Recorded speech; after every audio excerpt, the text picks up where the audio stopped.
Australia India one day series జరుగుతుంది. First match జరిగినప్పుడే చాలామంది troll చేశారు. చెప్పాను కదా, రోహిత్ శర్మని అలాగే విరాట్ కోహ్లీని. రెండో మ్యాచ్ డకౌట్ అయ్యాడు కోహ్లీ, అప్పుడు కూడా ట్రోల్స్ చేశారు. అప్పుడు చెప్పాము ఖచ్చితంగా రోహిత్ శర్మ విరాట్ కోహ్లీ కన్ఫామ్గా ఫామ్లోకి వస్తారని చెప్పాము కూడా. ఖచ్చితంగా ఈరోజు చూస్తే వాళ్ళిద్దరు ఫామ్లోకి వచ్చారు, మంచిగా రాణించారు. ఇద్దరు కలిసి మ్యాచ్ని ఫినిష్ చేశారు. రోహిత్ శర్మ 100, అలాగే విరాట్ కోహ్లీ 50+ స్కోర్ చేశాడు. మనం ఏంటంటే వాళ్ళని గబక్కన ట్రోల్ చేయబకండి, ఎందుకంటే దే ఆర్ ఆల్సో ఇండియన్స్.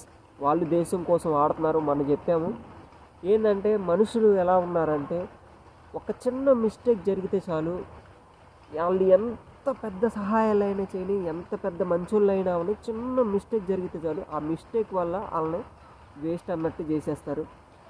చాలా ట్రోల్స్ చూసాము విరాట్ కోహ్లీని అలాగే రోహిత్ శర్మని. వాళ్ళు దేశానికి ఎంతో చేశారు, ఇప్పుడు కూడా చేస్తున్నారు.